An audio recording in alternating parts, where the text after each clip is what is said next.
분들이 잘 모르실까 봐 혹시 우리가 이런 일을 하고 있다라는 것을 기억하시고 또 지역사를 위해서도 기도해 주시면 감사하겠습니다. 많이 졸립시죠? 네. 그래도 하나님 말씀 보고요. 짧게 배고프지 않게 말씀을 증거하도록 하겠습니다. 하나님 말씀은 신약성경 마태복음 1장입니다.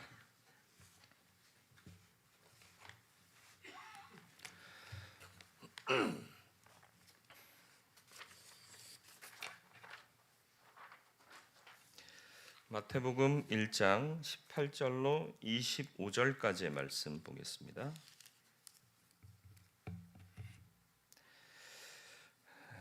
말씀 목록해 드리겠습니다. 예수 그리스도의 나심은 이러하니라. 그의 어머니 마리아가 요셉과 약혼하고 동거하기 전에 성령으로 잉태된 것이 나타났더니 그의 남편 요셉은 의로운 사람이라 그를 드러내지 아니하고 가만히 끊고자 하여 이 일을 생각할 때에 주의 사자가 현몽하여 이르되 다윗의 자손 요셉아 내 아내 데려오기를 무서워하지 말라. 그에게 잉태된 자는 성령으로 된 것이라. 아들 낳으리니 이름을 예수라 하라. 이는 그가 자기 백성을 그들의 죄에서 구원할 자이심이라 하니라.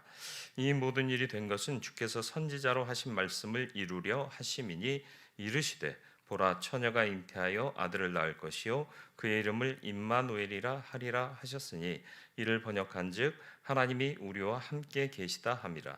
요셉이 잠에서 깨어 일어나 주의 사자의 분부대로 행하여 그의 아내를 데려왔으나 아들을 낳기까지 동침하지 아니하더니 나음의 이름을 예수라 하니라. 아멘.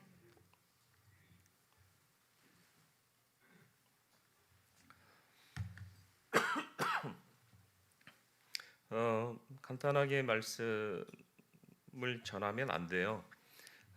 말씀은 우리의 생명입니다. 간단하게가 안 돼야 되고요. 이게 사실은 메인인 거죠.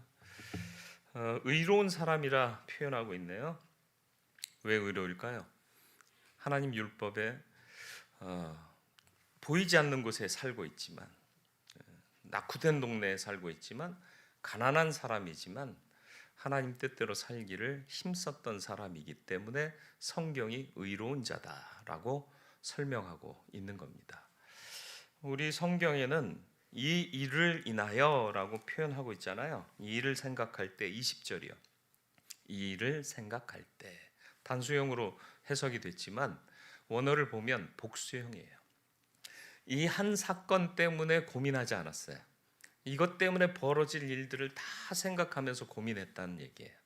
그러니까 그가 내 약혼녀가 아이를 가진 것에 대해서 여러 각도로 생각했다는 거예요. 다시 말하면 고민했다는 거예요. 왜 고민했을까요? 어떻게 하면 큰 사건이 되지 않고 조용히 넘어갈 수 있을까? 뭘 생각했기 때문이죠? 물론 자기의 미래도 생각했지만 마리아의 미래도 생각했던 거죠.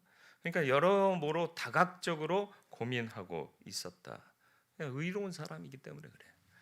고민 없이 결단할 수 있는 건 믿음의 확신이 강하거나 아니면 자기 확신이 강할 때 두 가지 중에 하나예요. 난 두렵고 떨리지만 하나님께서 확신하게 하시면 난 그 길 가겠다. 이게 믿음의 확신이고 결단이고요. 또 한 가지는 난 절대로 그건 못해. 이런 자기 확신 있는 사람은 칼로 무 자르듯이 자르고 결단할 수 있어요. 그런데 이 요셉은 그러지 못했어요. 고민하고 번민했죠. 다시 말하면 자기 확신이 없었던 거예요. 하나님은 이런 사람들을 기뻐하십니다. 상한 심령이기 때문에. 하나님께서 기뻐하시는 것은 상한 심령입니다. 무자르듯이 인생사를 잘라버리는 사람들, 저놈은 안 돼 하고 잘라버리는 사람들 하나님은 기뻐하시지 않으십니다. 어떻게 하면 다시 살려낼 수 있을까? 어떻게 하면 다시 긍휼을 베풀어서 돌아오게 할 수 있을까? 그래서 탕자를 기다리는 아버지의 마음과 같은 그 마음을 가지고 세상 사람들을 바라볼 수 있는 사람을 하나님은 기억하시고 기대하고 계시는 겁니다. 두려워했다. 그건 뭐죠? 고민했다. 번민이 많았다. 쉽게 결정하지 못했다라는 것입니다. 그런 그를 향해서 천사가 말합니다. 다윗의 자손 요셉아. 무슨 뜻일까요? 요셉아 그래도 돼요. 근데 왜 다윗의 자손이라는 것을 강조하고 있을까요?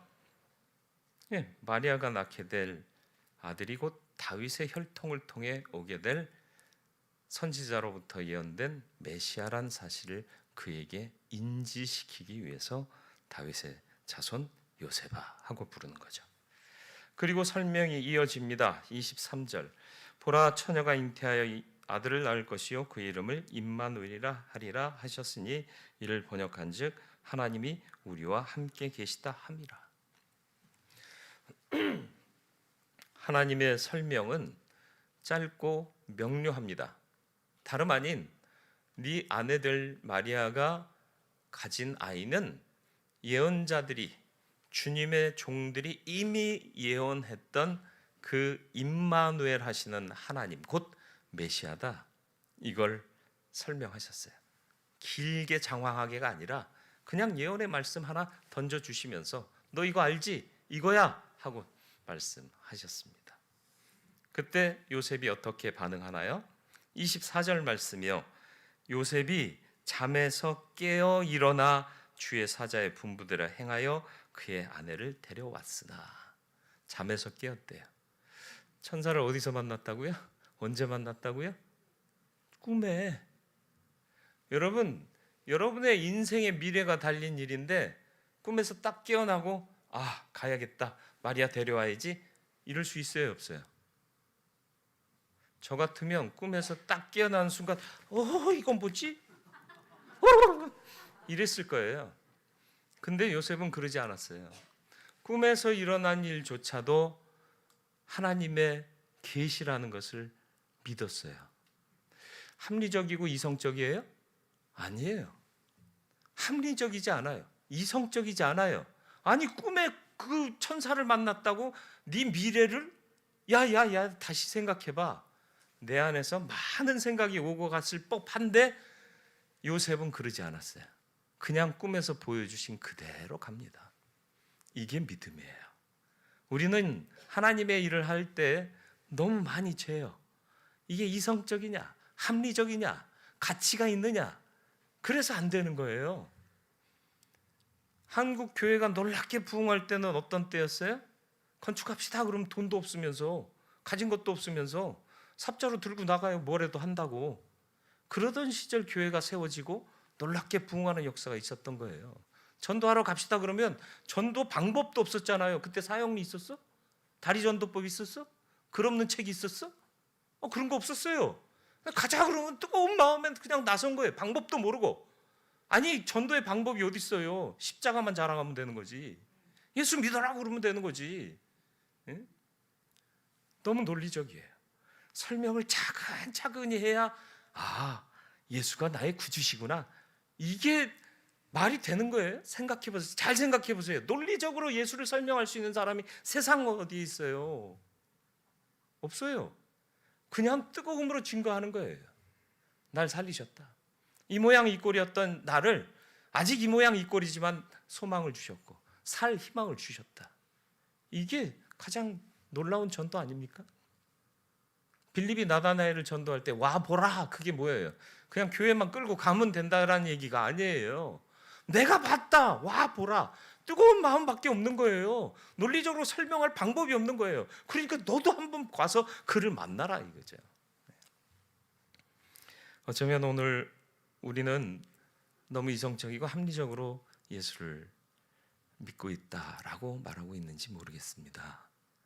만약 요셉이 논리적이고 합리적이고 이성적인 사람이었다면 아마 다윗의 자손으로 예수가 이 땅에 오실 수 있었을까 생각하게 됩니다.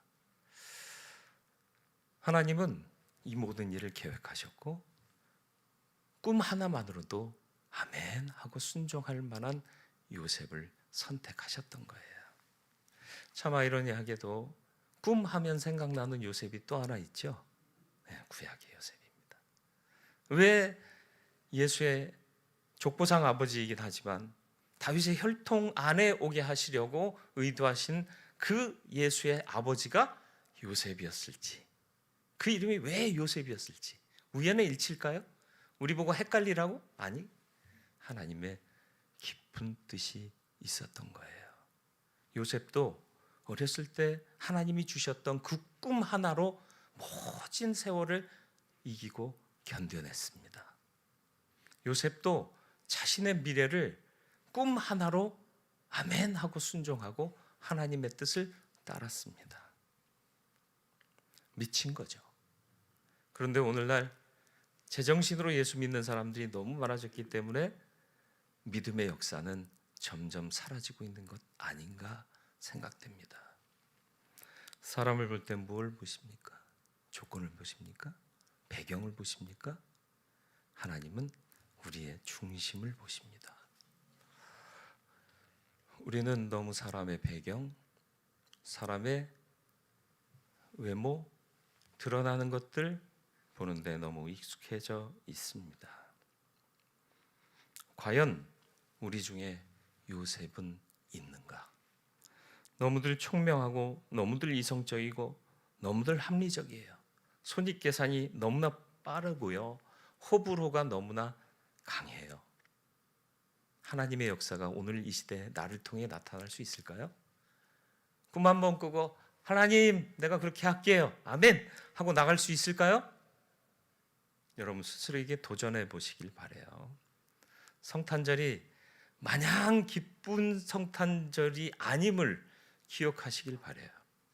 마리아에게도 정말 위기의 순간이었고 요셉에게도 위기의 순간이었습니다.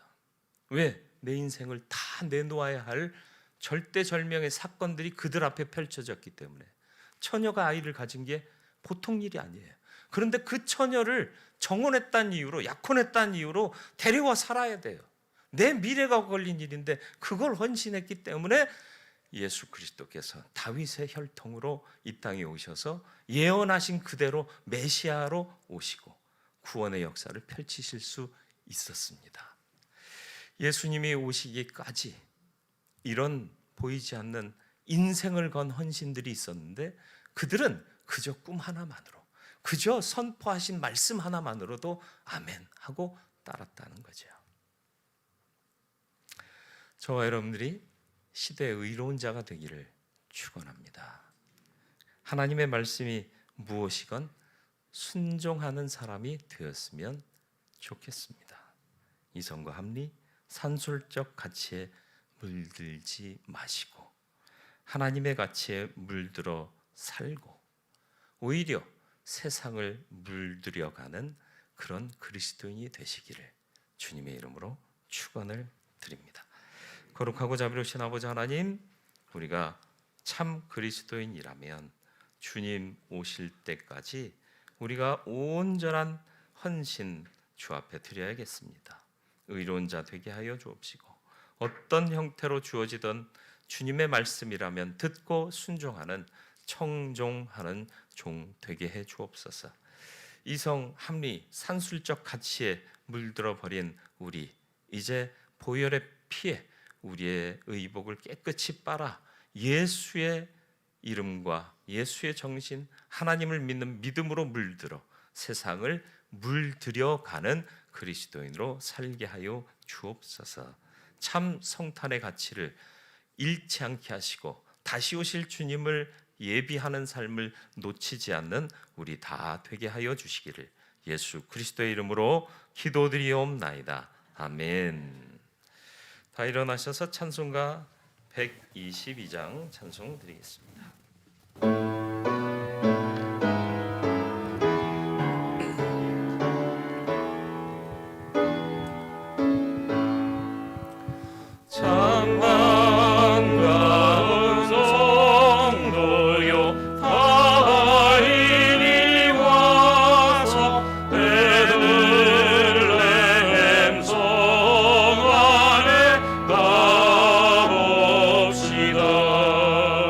저